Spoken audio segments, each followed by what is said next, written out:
만왕의 왕 내 주께서 왜 고초당했나.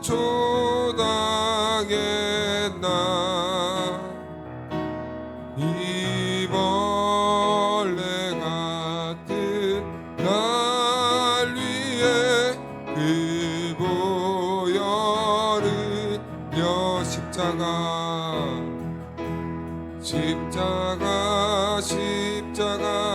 내가 처음 볼 때에 나의 맘에 큰 고통 사라져.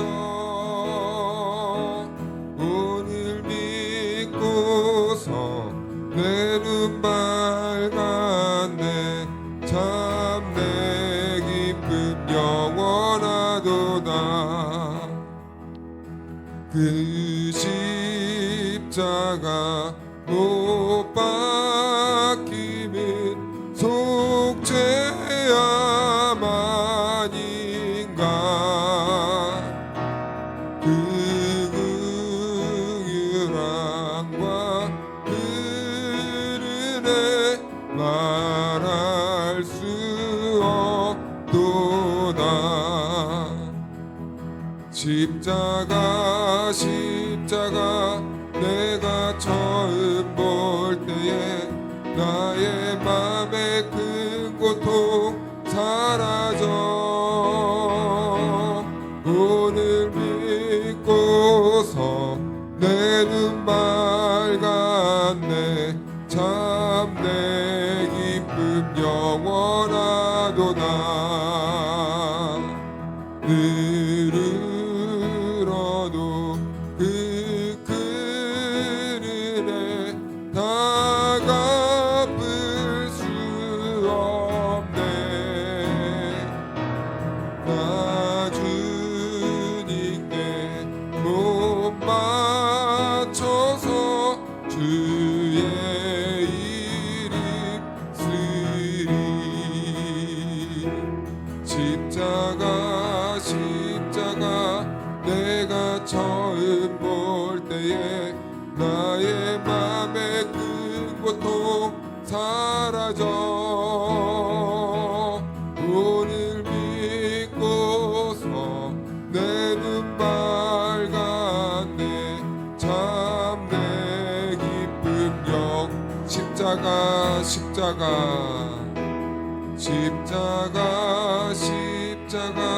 내가 처음 볼 때에 나의 맘에 큰 고통 사라져. 오늘 믿고서 내 눈 밝았네. 참 내 기쁨 십자가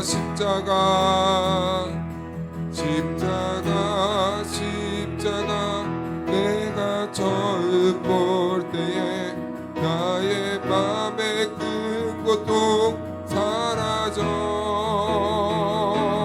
오늘 믿고서 내 눈 밝았네.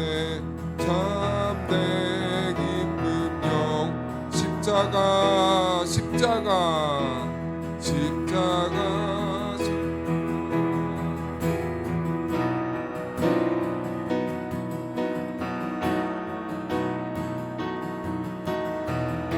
오늘 믿고서 내 눈 밝았네. 참 내 기쁨 오늘 믿고서 내 눈 밝았네. 오늘 믿고서 내 눈 밝았네.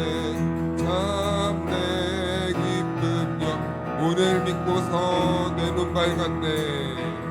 오늘 믿고서 내 눈 밝았네. 참 내 기쁨 영원하도다. 할렐루야. 아멘. 우리 이 시간 손뼉치며 주님의 은혜를 찬양하겠습니다.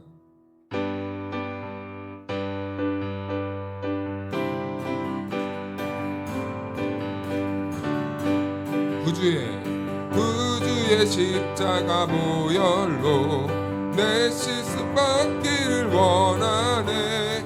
내 죄를 씻으신 주 이름 찬송합시다.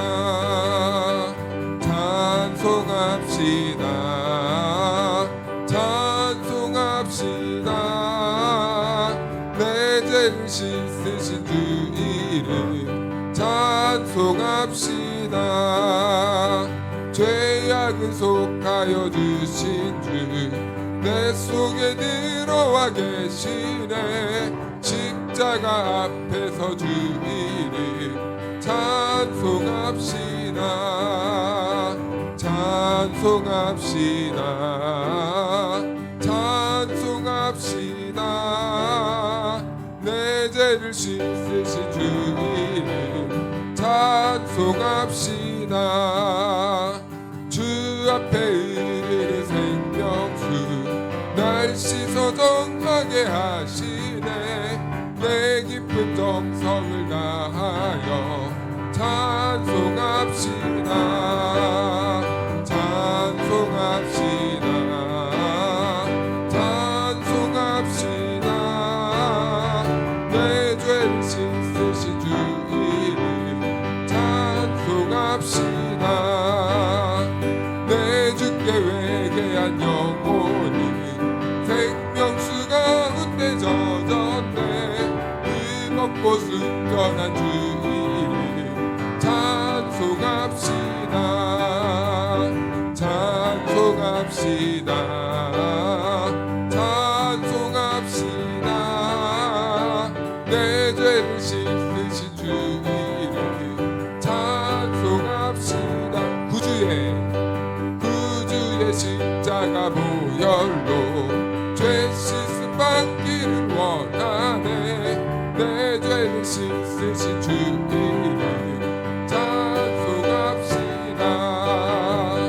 찬송합시다.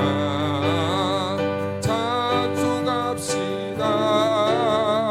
내 죄를 씻으신 주 이름 찬송합시다. 죄악에 속하여 주신 주 내 속에 들어와 계시네. 십자가 앞에서 주 이름 찬송합시다. 아멘. 찬송합시다. 찬송합시다. 내 죄를 씻으신 주 이름 찬송합시다. 주 앞에 이르는 생명수 날 씻어 정하게 하시네. 내 깊은 정성을 다하여 찬송합시다. 찬송합시다. 찬송합시다. 내 죄를 씻으신 주 이름 찬송합시다. 내 주께 회개한 영혼이 생명수 가운데 젖었네. 뜨겁고 순전한 주 이름 찬송합시다. 찬송합시다. 찬송합시다. 내 죄를 씻으신 주 이름 찬송합시다. 찬송합시다. 찬송합시다. 내 죄를 씻으신 주 이름 찬송. 한 번 더 찬송합시다. 찬송합시다. 찬송합시다. 내 죄를 씻으신 주 이름 찬송합시다. 하나님께 영광의 박수로 나아갑시다.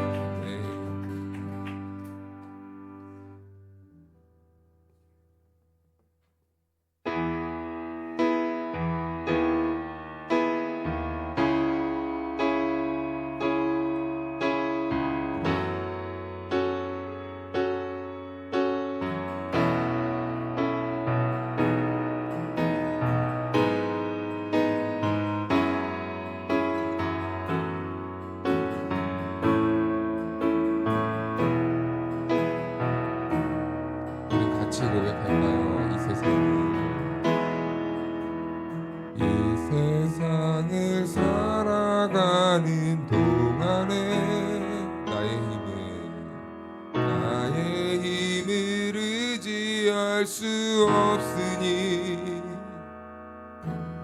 기도하고 낙심하지 말 것은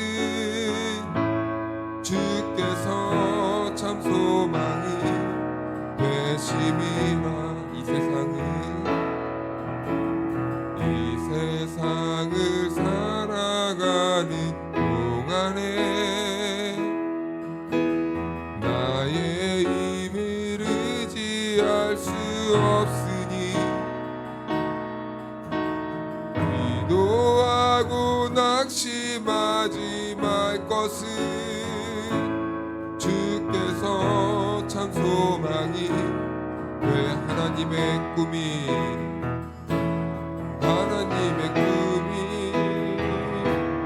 나의 비전이 되고 예수님의 성품이 나의 인격이 되고 성령님의 권능이 나의 능력이 되길 원하고 바라고 기도 주의 길을 걸어가는 동안에 주의 길을 걸어가는 동안에 세상의 것 의지할 수 없으니 감사하고 낙심하지 말 것은 주께서 참 기쁨이 되신 하나님의 꿈이 하나님의 꿈이 나의 비전이 되고 예수님의 성품이 나의 인격이 되고 성령님의 권능이 나의 능력이 되길 원하고 바라고 한 번 더 이 세상을 살아가는 동안에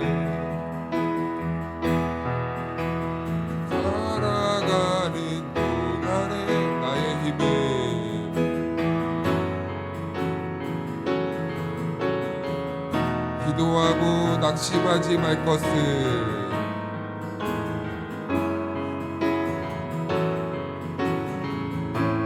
주께서 참 소망이 되심이 주의 길을 걸어가는 동안에 주의 길을 걸어가는 동안에 세상의 것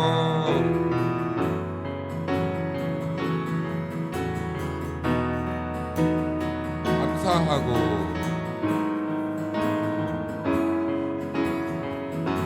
주께서 참 기쁨이 하나님의 꿈이 나의 비전이 되고 예수님의 성품이 나의 인격이 되고 성령님의 권능이 나의 능력이 되길 원하고 바라고 기도 하나님의 꿈이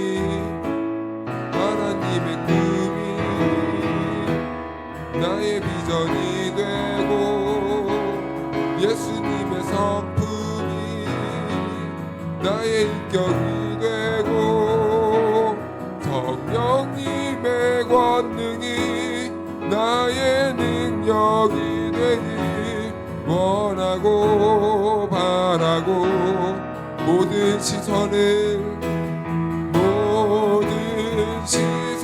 주님께 드리고 살아계신 하나님을 느낄 때 내 삶은 주의 역사가 되고 하나님이 이라 모든 시선을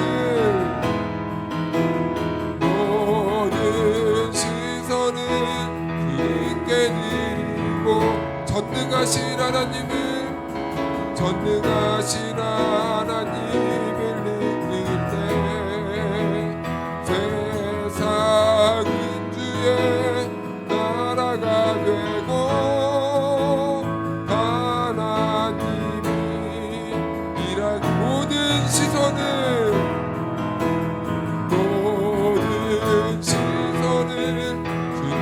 살아계신 하나님을 느낄 때,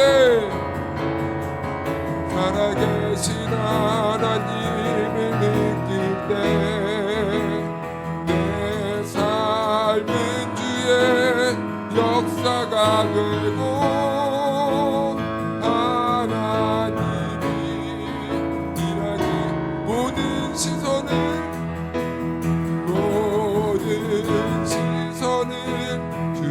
전능하신 하나님을,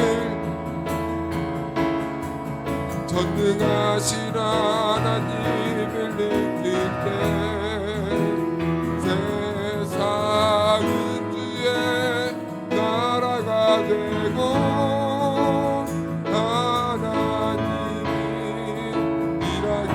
하나님이 일하기 시작하네.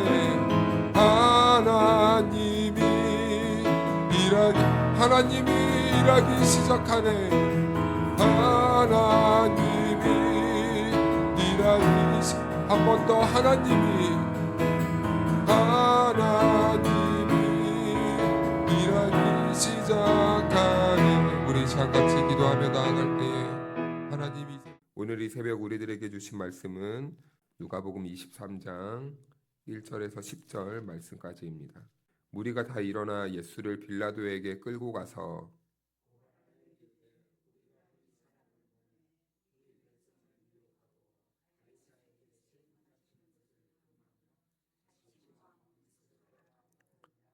빌라도가 예수께 물어 이르되 네가 유대인의 왕이냐? 대답하여 이르시되 내 말이 옳도다.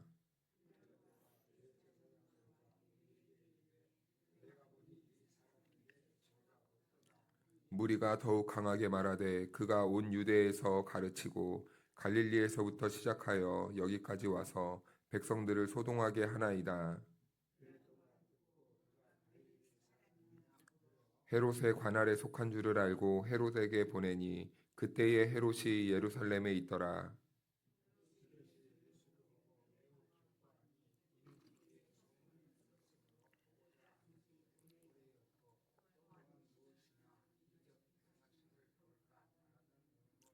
여러 말로 물으나 아무 말도 대답하지 아니하시니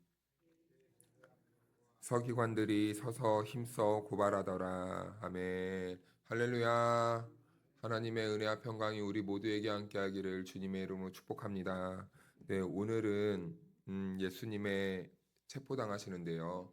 그 유대인들이 예수님을 고소 고발할 때 세 가지의 제목을 덮어씌워서 예수님을 넘기고 체포가 됩니다. 그리고 그 신문을 당하는 과정에서 세 종류의 인생을 만나게 돼요. 그리고 그 이야기 속에서 우리는 세 가지의 이 복음의 사인을 보게 될 것입니다. 먼저 1절 말씀을 보면 이렇게 시작합니다. 무리가 다 일어나 예수를 빌라도에게 끌고 가서, 여기에서 이제 무리라는 인생이 등장하는데, 앞으로 이 무리라는 이 인생들하고, 그리고 또 예수님을 둘러싼 그 정치인들의 모습, 헤롯과 빌라도, 그리고 또 그 바라바, 죄인 바라바, 이 세 무리들의 이 인생들이 등장해요. 그러니까 무리들, 그리고 정치인들, 그리고 죄인 바라바. 그래서 이제 2절 말씀을 보면은 고발하여 이르되 우리가 이 사람을 보매 우리 백성을 미혹하고 가이사에게 세금 바치는 것을 금하며 자칭 왕 그리스도라 하더이다 하니, 그들이 예수님에게 세 가지 죄를 덮어 씌우네요. 먼저는 미혹했다는 겁니다. 백성들을 거짓된 가르침으로 미혹했다는 거예요. 그리고 두 번째로는 가이사에게 세금 바치는 것을 금했다라고 말하는 겁니다. 예수님은 세금을 내라는 것, 바치라는 것을 금한 적이 없는데 이들은 예수님의 그 의도와 말씀을 오해해서 가이사에게 세금 바치는 것을 금지시켰습니다라고 이렇게 고소합니다. 그리고 또 세 번째로는 자칭 왕이라고 했던 거예요. 자칭 왕. 이것은 로마 황제에 대한 이 전면적인 도전에 관한 말인데, 아무튼 그들은 예수님이 스스로 왕이라고 했다는 거예요. 이렇게 예수님은 억울하게도 그들의 이런 날조된 이 증거로, 증언으로 이 거짓 제목으로 지금 고소와 고발을 당하게 된 것입니다. 그래서 3절 4절 말씀을 보면 이렇게 되어 있는데 우리 한 절씩 교독합니다. 빌라도가 예수께 물어 이르되 네가 유대인의 왕이냐 대답하여 이르시되 네 말이 옳도다.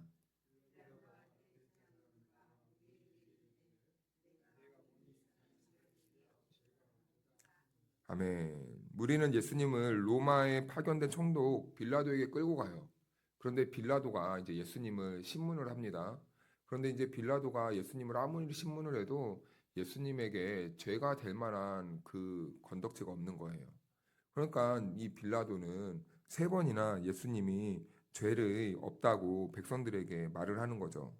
그래서 14절에 22절엔 이렇게 말하고 있는데 제가 읽겠습니다. 이르되 너희가 이 사람이 백성을 미혹하는 자라 하여 내게 끌고 왔도다. 보라, 내가 너희 앞에서 신문하였을 때 너희가 고발하는 일에 대하여 이 사람에게서 죄를 찾지 못하였고, 여기서도 죄를 찾지 못했다고 하고, 그리고 22절에서도 똑같습니다. 빌라도가 세 번째 말하되 이 사람이 무슨 악한 일을 하였느냐, 나는 그에게 죽일 죄를 찾지 못하였나니 때려서 놓으리라 하니. 예수님은 완벽하게 죄가 없었던 거예요. 이 사실을 빌라도가 백성들에게, 아니 내가 아무리 예수님을 신문에 보고 너네들이 말한 대로 검토해 봐도 죄를 찾지 못했다라는 것을 지금 세 번이나 이렇게 확인시켜 줍니다. 유대인들이 빌라도에게 이렇게 넘긴 이유가 있어요. 왜냐하면 그들에게는 죄인을 사형시킬 이런 권한이 없었거든요. 그러니까 무조건 예수님을 죽여야 되겠는데 그 예수님을 죽일 권한은 없으니 어떻게 해서든지 지금 빌라도에게 넘겨버린 겁니다. 그런데 빌라도가 아무리 이 예수님을 신문을 해봐도 죄를 찾지 못하는 거예요. 하지만 그럼에도 불구하고 빌라도는 어떻게 하는가? 예수님을 넘겨버립니다. 유대인들의 손에요. 빌라도가 죄가 없다는 걸 세 번이나 확인시켜 주었어요. 그렇다면 왜 빌라도는 왜 이렇게 무죄인 예수님을 이 백성들의 손에 넘겨 주어야만 했는가?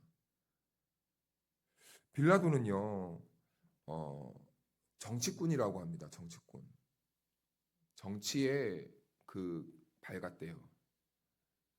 그래서 이 사람은요, 이 민심을 크게 의식했다고 합니다. 왜냐하면 지금까지 유대 땅에 들어왔던 총독들을 보면요, 금방 왔다가 금방 쫓겨났대요. 왜냐하면은 유대인들은 유대 땅에 이방인들이 들어오는 것을 극도로 혐오하고 싫어합니다. 그래서 총독이 오면은 막 소란도 일으키고 막 이 시위도 많이 하고 막 총독을 엄청 힘들게 했다는 거예요. 그러니까 오래 버티지 못하는 거죠. 아무리 권한을 가지고 힘이 있고 앞에 백성들이 지도자로 왔어도 막 저항하고 소동하고 하면요 오래 못 버티는 거예요. 자존심도 상하거든요. 유대인들은 이방 사람들 향해서 매우 거칠게 행동했어요. 그리고 틈만 있으면 크고 작은 반란이 막 이렇게 일어나던 지역입니다. 정치인들은요 자신이 관리하던 그 지역, 자신이 담당하는 그 지역에요 백성들이 이 소란을 많이 일으키면요 이 사고가 많이 일어나면 이 정치 생명에 치명적인 손해가 되는 거예요. 노망제가 그러겠죠. 야, 너네 지역은 왜 이렇게 시끄럽냐? 너가 능력이 없냐? 라는 이런 말을 들으면 정치 생명은 끝나는 겁니다.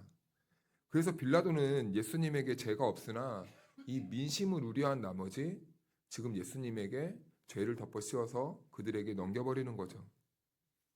그래서 5절에는 이렇게 말씀을 합니다. 무리가 더욱 강하게 말하되 그가 온 유대에서 가르치고 갈릴리에서부터 시작하여 여기까지 와서 백성을 소동하게 하나이다. 그리고 6절 보니까 빌라도가 듣고 그가 갈릴리 사람이냐 물어. 민심이 좋지 않은 상황에서 이제 우연하게 예수님이 갈릴리 사람이라는 것을 빌라도가 듣게 돼요. 그때 이제 빌라도의 귀가 번쩍 뜨이게 되거든요. 그 이유가 나옵니다. 7절 말씀을 보니까 헤롯의 관할에 속한 줄을 알고, 그러니까 예수님이 헤롯의 이 지역에 속한 줄을 알았다는 거예요. 그래서 이제 그 예수님을 헤롯에게 보냅니다. 이 헤롯이 이제 갈릴리 지역을 관할하고 있던 그 분봉 왕이거든요. 한마디로 영주입니다. 그때에 헤롯이 예루살렘에 있더라.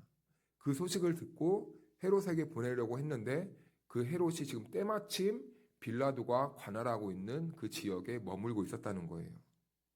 그래서 예수님이 신문당할 때 이 갈릴리를 관리하는 이 헤롯이 유대의 땅에 와 있었다는 겁니다. 그래서 이 사실을 빌라도가 알고 이제 그 예수님을 자기가 이제 처리하기 힘드니까 한마디로 그 사건을 헤롯에게 넘겨버린 거예요. 그래서 8절을 보니까 이렇게 말씀합니다. 헤롯이 예수를 보고 매우 기뻐하니 이는 그의 소문을 들었으므로 보고자 한 지 오래였고 또한 무엇이나 이적 행하심을 볼까 바라던 영고러라. 헤롯이 예수님을 이렇게 넘겨받자마자 기뻐했다고 합니다. 이것은요, 예수님을 만나서 이 기쁨이 샘솟았던 이 영적인 기쁨이 아니에요. 이 헤롯이 예수님을 보고 기뻐한 이유는요, 평소에 예수님에 대한 소문을 많이 들었기 때문입니다. 많은 이 가르침도 했고, 그리고 많은 기적도 행하였어요. 그리고 또 예수님이 가는 곳마다 많은 무리가 이렇게 따라다닙니다. 그래서 그 자체만으로도 헤롯은 이 소문만 들었어도 예수님 자체에 대한 이 호기심이 많이 있었어요. 꼭 이것은 대중들이 어떤 유명한 정치인들이 그 지역에 온다거나 아니면 유명한 연예인들을 보았을 때 나타났던 그 반응입니다. 호기심을 가진 거예요. 신기했던 거예요. 관심이 가졌던 거예요. 유명한 사람이 우리 지역에 오니까 만나보고 싶은데 평소에 만나지 못했는데 지금 그렇게 만나고 보고 싶고 유명한 사람이 자기 앞에 딱 있는 겁니다. 그러니까 이것은 영적인 호기심에서 구원을 향한 그런 이 기쁨이 아니라 단순히 호기심, 자기 호기심을 채워준 그 기쁨이었다는 거예요. 그래서 9절에 이렇게 말합니다. 여러 말로 물으나 아무 말도 대답하지 아니하시니. 헤롯이요, 예수님에게 여러 가지 질문을 합니다. 그런데요, 예수님이 그 질문에 반응하지 않는 거예요. 그러니까 헤롯은 지금 막 들떠 있다가 자기의 말에 대꾸도 안 하니까 이제 그 기분이 흥이 깨져버린 겁니다. 자신의 권위가 무시당한다고 생각해버린 거예요. 그러니까 그런 마음이 들자 막 짜증도 나고 화가 나는 거예요. 제가 뭔데? 아무리 사람들을 선동하고 그리고 많은 기적을 행했다고 해도 집까짓 게 뭔데? 내 말을 무시해. 헤롯이 자존심이 상한 거예요. 그래서 10절, 11절 말씀을 한 절씩 교독하겠습니다. 대제사장들과 서기관들이 서서 힘써 고발하더라.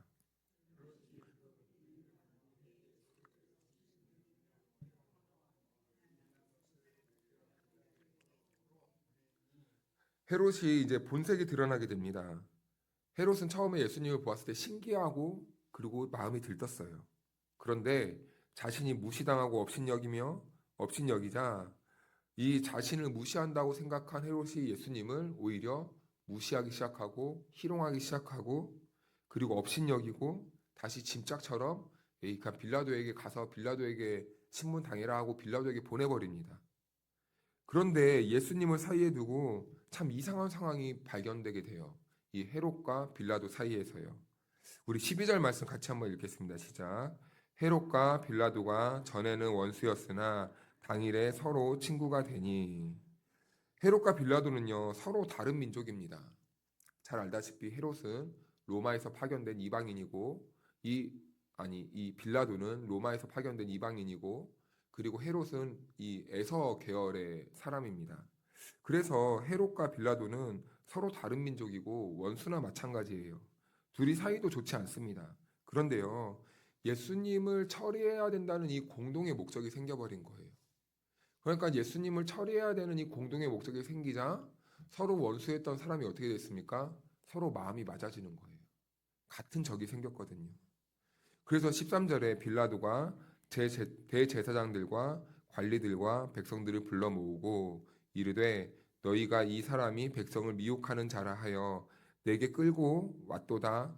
보라, 내가 너희 앞에서 신문하였으되 너희가 고발하는 일에 대하여 이 사람에게서 죄를 찾지 못하였고. 여기에서 이제 예수님의 무죄라는 것이 두 번째로 밝혀지고요. 15절부터 다시 보면은 헤롯이 또한 그렇게 하여 그를 우리에게 도로 보내었도다. 보라, 그가 행한 일에는 죽일 일이 없느니라. 그러므로 때려서 놓겠노라. 18절 같이 읽겠습니다. 18절이요. 시작. 무리가 일제히 소리질러 이르되 이 사람을 없이하고 바라바를 우리에게 놓아 주소서 하니. 네, 무리들이요 큰 소리로 외치며 예수님 대신에 바라바를 놓아 주십시오라고 말합니다. 빌라도가 예수님에게 죄가 없어, 죄가 없어, 죄가 없어. 3번이나 말했어요. 이것은 더 이상 반박할 수 없는 예수님이 무죄라는 것을 증명해내는 발언입니다. 그럼에도 지금 대중들은 예수님을 어떻게 합니까? 필요 없고 바라바 놓아주고 예수님을 그 대신에 못 박아라 라는 겁니다. 여기에서 이 민중들의 참 재미있는 모습이 나타납니다. 왜냐하면 우리 여기에 손가락을 한번 끼워 놓고 누가복음 19장을 한번 가볼까요? 19장 37절에서 38절입니다.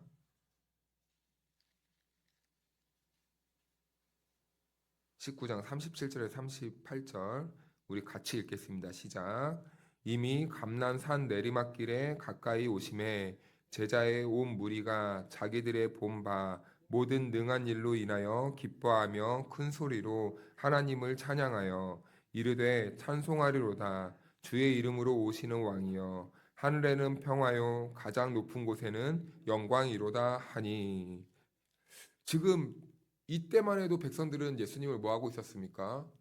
찬양하고 있었어요. 찬송하고 있었습니다. 그런데 이렇게 찬양하던 백성들이 지금 예수님을 향해서 어떻게 하고 있습니까? 예수, 너 죽고 차라리 바라바를 살려내라. 바라바를 놓아주라. 이렇게 외치고 있던 것입니다. 예수님이 무기력하게 체포당하고 끌려가고 끝까지 침묵하시는 그 초라한 모습을 보면서 백성들은 다 끝났다. 메시아 아니다. 그러니까 이제 민심이 돌아서는 거예요. 그래서 예수님을 칭송하던 그 사람들이 차라리 바라바를 놓아주라. 저렇게 무기력하고 연약한 사람 필요 없다. 차라리 바라바를 놓아주라. 라고 외치는 겁니다. 때때로 신앙생활 할 때 종종 이러신 분들이 있습니다. 처음 교회에 발을 들일 때 예수님의 소문을 듣고 찾아옵니다. 예수님 믿으니까 기도 응답해주고, 예수님 믿으니까 가난도 해결되고, 예수님 믿으니까 병도 치유받고, 예수님 믿으니까 자녀들이 직장도 잘 들어가고 대학도 잘 가고 남편 직장도 성공하고, 그래서 들어옵니다. 그래서 신앙생활도 매우 열심히 합니다. 내가 신앙생활 열심히 하고 봉사 잘하면은 복 받을까봐 열심히 봉사도 합니다. 그리고 기도에도 빠지지 않습니다. 기도하면은 복 받고 성공한다고 했으니까 기도 열심히 해야지 하고 기도도 잘합니다. 하지만 아무리 봉사를 많이 하고 신앙생활을 열심히 하고 그리고 기도를 열심히 해도 응답이 되지 않는다고 생각되는 거예요. 그럴 때 어떻게 합니까? 에이, 예수님 나에게 아무 도움도 안 되네. 돌아가자. 등을 돌리는 겁니다. 그런데 더 무서운 것은 그랬던 사람들이 교회 별거 없어. 예수님 안 살아계셔. 라고 이렇게 함부로 판단하고 소문을 퍼뜨리는 거죠. 민중들이 딱 그런 모습 아닙니까? 떡을 줄 만한 왕, 로마에서 해방시켜줄 왕, 그런 줄 알았는데 짓밟히는 겁니다. 짓밟히는 거예요. 그러자 그들은 어떻게 해요? 저 예수 필요 없어. 필요 없어. 차라리 바라바를 놓아달라. 라는 겁니다. 바라바의 이름은요, 아버지의 아들이란 뜻입니다. 그런데요, 참 이 이름이 아이러니합니다. 예수님은요, 그 아버지의 아들들을 위해서 지금 대신 묶임을 당하고 체포당했다는 거예요. 즉 예수님은요, 하나님의 아들들을 살려내기 위해서 그가 스스로 십자가에 못 박혀 돌아가신다는 겁니다. 그래서 23절을 같이 한번 읽어볼까요? 시작. 그들이 큰 소리로 재촉하여 십자가에 못 박기를 구하니 그들의 소리가 이긴지라. 세상의 모습을 보면요, 세력을 가지고 큰 소리를 내는 사람들이 있습니다. 그리고 그 사람들이 세상을 움직이는 것만 같습니다. 그래서 사람들은 모이면은 당파를 짓나 봐요.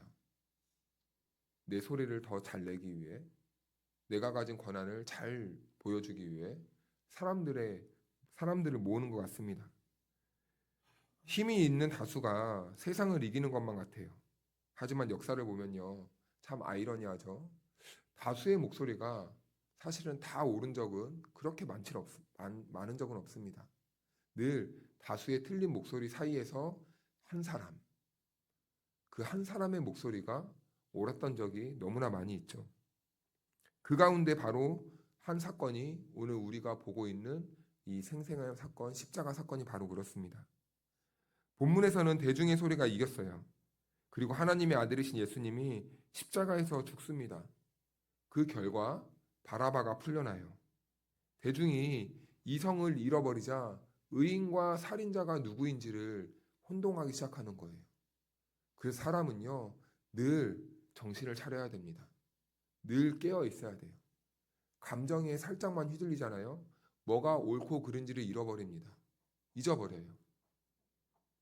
의인이 누구인지, 살인자가 누구인지, 무엇이 진실인지, 무엇이 거짓인지 분간하지 못합니다. 그래서 25절은 이렇게 말합니다. 그들이 요구하는 자, 곧 밀랑과 살인으로 말미암아 옥에 갇힌 자를 놓아주고 예수를 넘겨주어 그들의 뜻대로 하게 하니라. 이성을 잃어버린 사람들이 한 행동을 보십시오. 결국엔 그 살인자 바라바를 놓아버리고 예수를 그 자리에 대신 넣어버립니다. 예수님은 그런데 이렇게 백성들을 대신해서 넘겨짐을 당했던 것이죠. 로마서 4장 24절에서는 그래서 이렇게 말합니다. 예수는 우리가 범죄한 것 때문에 내줌이 되고 이렇게 말씀합니다. 여기에서 내줌이 되고라는 말이 오늘 본문에 넘겨주다라는 말과 똑같은 단어입니다. 즉 하나님께서는요 아들 예수를 우리를 위해 제물로 내어 놓으신 거예요. 이것은 백성들이 이렇게 한 것처럼 보였지만 결국에는 그 숨은 손과 의도는 하나님이 이렇게 계획하시고 작정해 놓으셨다는 겁니다. 하나님을 떠나 범죄한 우리를 살리기 위한 하나님의 마음이고 하나님의 계획이었다는 거예요. 또 로마서 8장 32절은 이렇게 말씀합니다.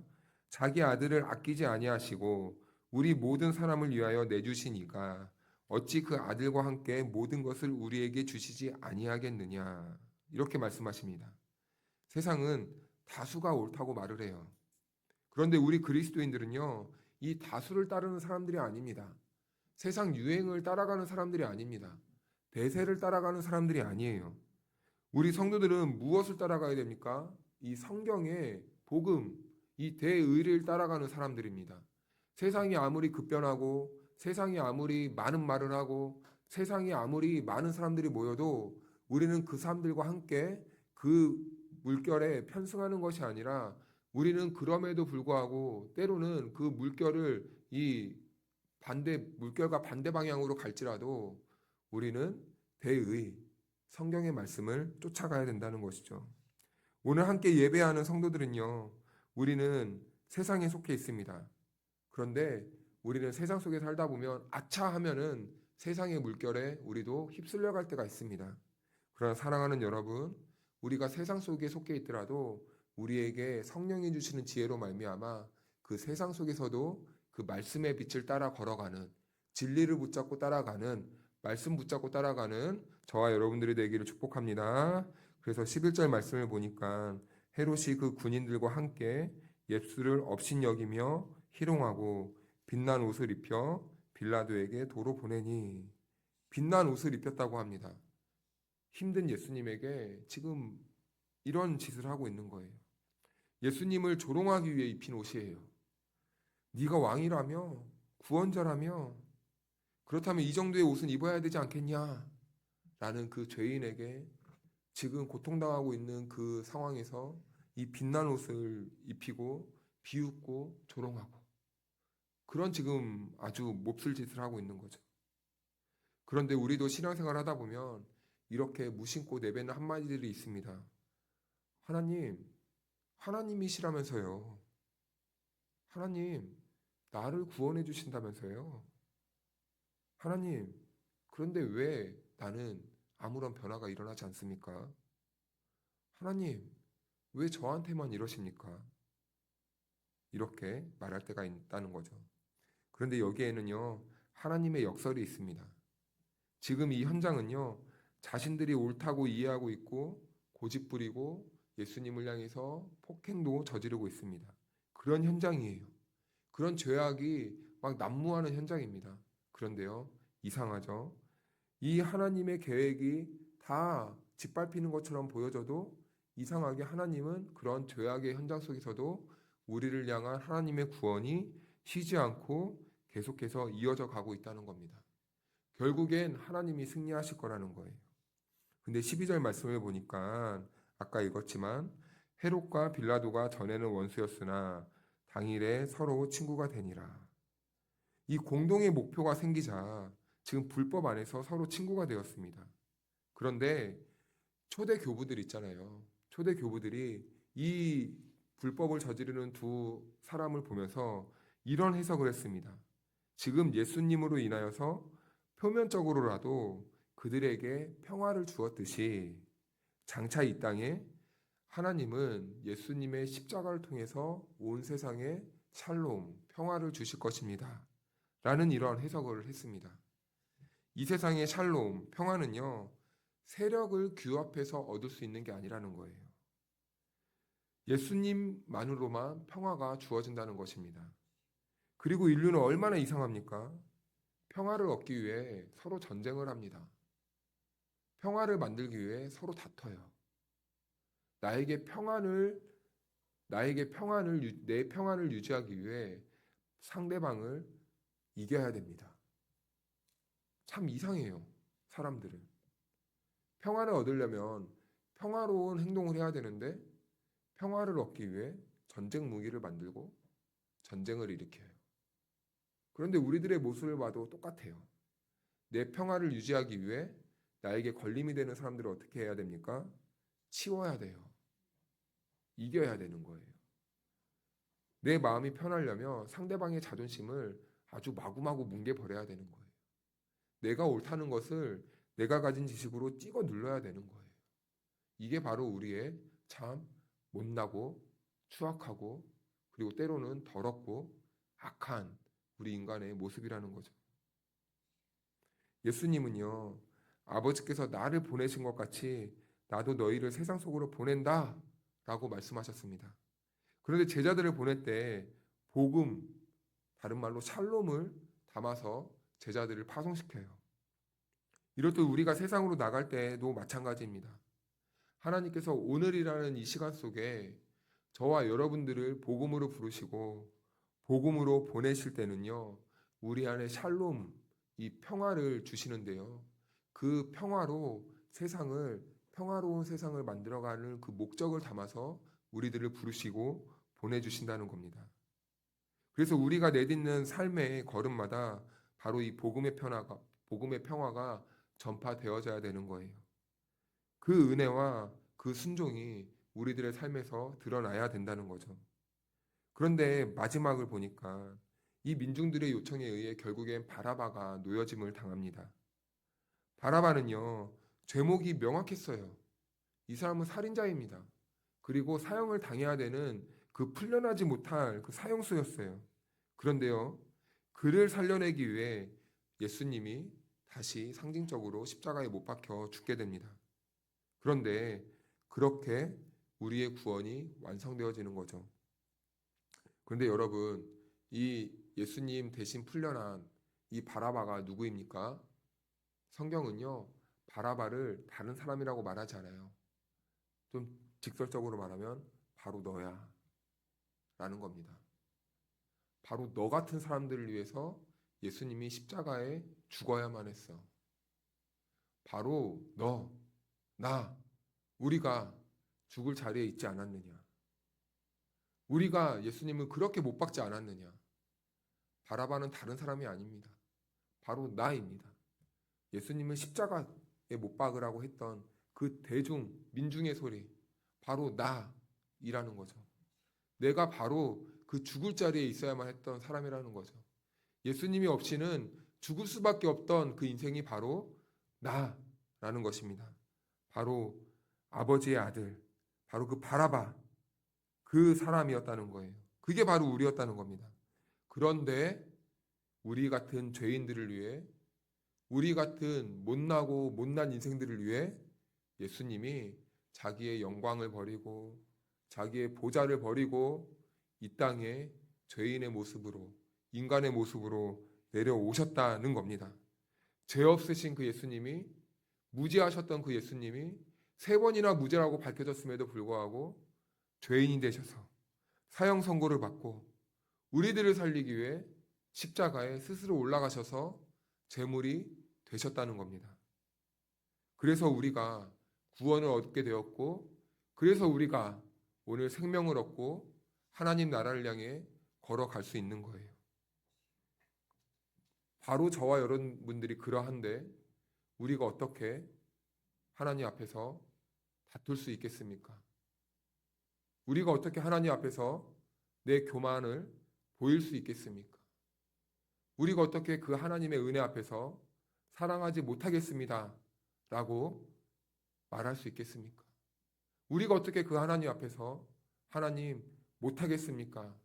라고 말할 수 있겠습니까? 사랑하는 성도 여러분, 오늘 이 새벽에 하나님께서는 저와 여러분들을 불러주셨습니다. 오늘 이 새벽 기도의 자리에 하나님께서 우리들에게 베풀어 주신 그 십자가의 은혜를 깊이 묵상하시고, 그리고 그 십자가로부터 흘러내려온 그 은혜가 우리의 영혼에 깊이 새겨지고 깨달아지고 경험되고 다시 우리의 무뎌졌던 우리의 이 심령이 다시 회복되는 은혜가 있기를 주님의 이름으로 축복합니다. 하나님은 우리 죄인들을 위해 이 땅에 오셨습니다. 우리 같이 원하고 바라고 기도합니다. 찬양하고 기도하겠습니다.